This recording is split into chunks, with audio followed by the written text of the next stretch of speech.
ایک دفعہ شیطان آیا ہمارے نبی سے ملنے، تو آپ نے اس سے پوچھا تیرے دشمن کتنے؟ وہ مسلمان جو 24 گھنٹے باوضو رہتا ہے، 5 نمازیں ہیں، 30 روزے ہیں، زکوٰۃ اور حج مالداروں پر ہے۔ نماز ہماری بیس ہے، نماز کے بغیر معاشرے کی بنیاد نہیں بن سکتی۔ کسی حال میں بھی نماز معاف نہیں ہو سکتی۔ 14-15 صدی میں اگر نماز کی گنجائش مجھے نظر آتی ہے تو کربلا کے میدان میں حسینی قافلے کی نظر آتی۔ نہ پڑھو، تلواریں برس رہی ہیں، چند گھڑیاں باقی ہیں گردنوں کے کٹ جانے میں، اب نماز پڑھو یا نہ پڑھو گردن کٹنے والی ہے۔ اس کے باوجود امام عالی مقام نے زہیر آپ کے رائٹ سائڈ پر جھنڈے بردار تھے، ان کو اشارہ کیا کہ یہ شمر سے کہو نماز پڑھنے۔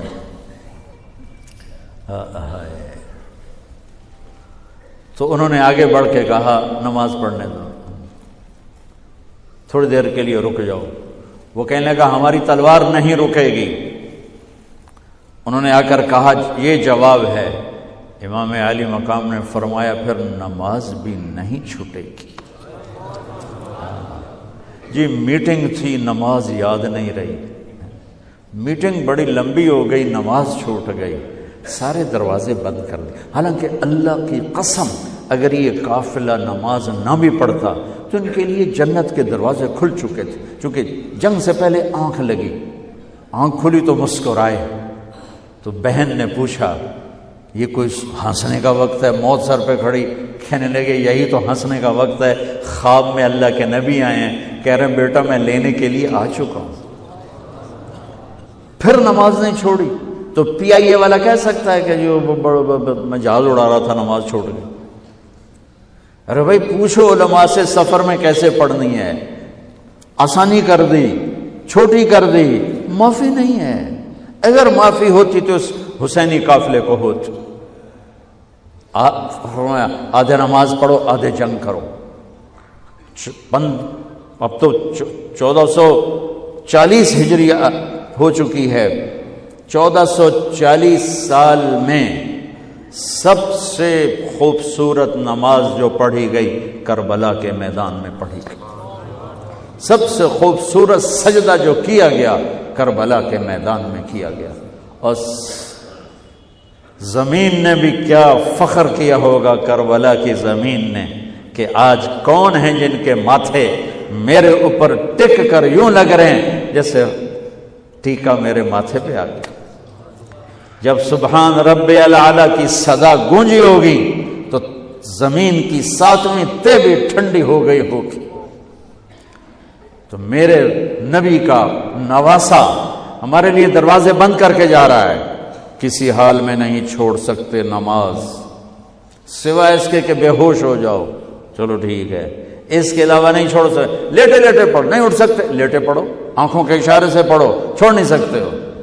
آدھوں نے نماز پڑھی، آدھوں نے جنگ کی، پھر آدھوں نے نماز پڑھی اور سب نے جنگ کی، اور عصر میں سب سر نیزے پہ چڑھ چکے تھے۔ عاشق کا جنازہ ہے، ذرا دھوم سے نکلے، محبوب کی گلیوں سے ذرا گھوم کے نکلے۔ ہمارے دفتروں میں، بازاروں میں، گھروں میں نماز زندہ ہو جائے۔ روزہ تو سال کے بعد آئے گا، بیمار ہے تو چھٹی، مسافر ہے تو چھٹی بعد میں رکھ لینا۔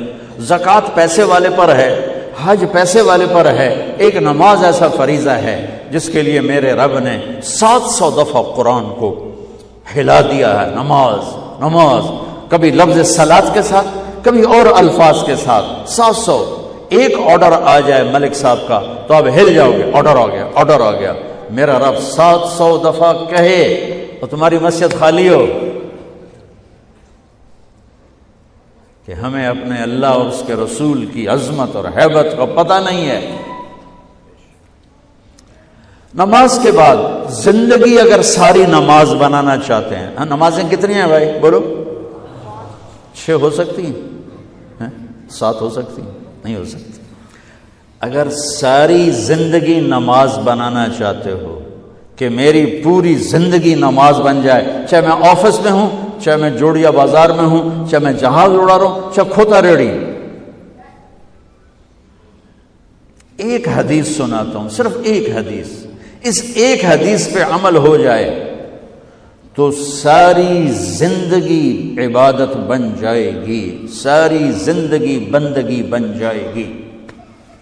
میرے نبی نے فرمایا اربع اذا کانت فیک، کہ میری امت 4 باتیں لے لو۔ میں قربان جاؤں، میرے نبی بڑے بڑے وظیفے نہیں بتاتے تھے، اپنی امت کو مشقت میں ڈالنے سے بچتے تھے، چھوٹے چھوٹے وظیفے بتاتے۔ ایک صحابی ہے، یا رسول اللہ تنگی ہے رزق کی، کوئی وظیفہ بتائیں۔ کتنے لمبے لمبے وظیفے لوگ پڑھ رہے ہیں کہ کاروبار کھل جائے اور روزی بڑھ جائے، کتنے لمبے چوڑے، کتنے کتابوں میں ایڈے ایڈے بڑے وظیفے لکھے پہ، پڑھوں یہ بندہ بڈھا ہو جائے۔ میں قربان جاؤں یا رسول اللہ آپ کی شفقتوں پر، آپ کی رحمتوں پر، سنو یہ کرو، میری بات نہیں ہے، میرے نبی کی بات ہے۔ تجربے کی وجہ سے کرو گے تو کچھ نہیں ملے گا، یقین سے کرو گے تو دروازے کھلتے دیکھو۔ کہ یا رسول اللہ ارید ان یوسع علی رزقی، میں چاہتا ہوں میری روزی کھل جائے۔ تو آپ نے کہا ادم علی الطہارہ یوسع علیک رزقک، تو باوضو رہا کر تیرا رزق کھل جائے۔ کوئی زور لگتا ہے وضو؟ تمہارے ہاں تو سردی ہوتی ہی کوئی نہیں کہ بھئی ٹھنڈا پانی ہے کیسے وضو، یہ تو ہمارے لیے مسئلہ ہے کہ بھئی ٹھنڈا پانی ہے کیسے وضو کرو۔ وہ ہمارے گاؤں کا مراسی مجھے مل گیا، میں نے کہا چل نماز پڑھے، کہ نہیں جی میاں جی سردی بڑی، نہ لے جاؤ سردی بڑی، مراسیوں کو سردی زیادہ لگتی۔ میں کہا نہیں آج تک نماز پڑھا کے چھڑنا ہے۔ میں اس کو لے کے جب وہ ٹوٹی پہ بیٹھا نا، جو ہی ہاتھ پہ پائے، وہ حالے ہو ٹھنڈا پانی، وہ حالے ہو ٹھنڈا پانی۔ تمہارے لیے تو یہ مسئلہ بھی نہیں کہ ٹھنڈا پانی۔ میرے نبی کی یہ سارا مجمع لے لو، یہ اوپر مستورات لے لیں، ادم علی الطہارہ یوسع علیک رزقک۔ میرے نبی نے فرمایا باوضو رہنا شروع کر دے، اللہ تیرا رزق کھول دے گا۔ اب یہ اللہ رسول کی آپس کی بات ہے تو میری بات ہوتی تو دیوار پہ مار دو، تجربہ کرو۔ نبی کی بات کو تجربہ کر کے نہیں کرتے، یقین کے ساتھ کرتے ہیں۔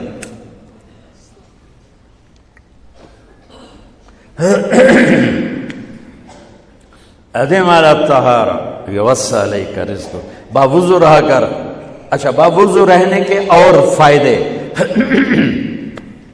اللہ پیار کرتا ہے، شیطان ڈرتا ہے، اور وضو ہوگا تو نماز آپ ہی پڑھی جائے گی، چلو یار وضو ہے 4 فرض ہی پڑھ لگی۔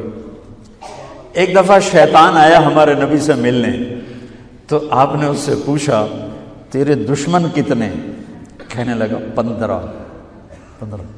آپ نے فرمایا کون کون ہے؟ کہنے لگا پہلا تو تھوڑا ہی نمبر ہے، پہلا نمبر تو تھوڑے نال میرا لگو ہے۔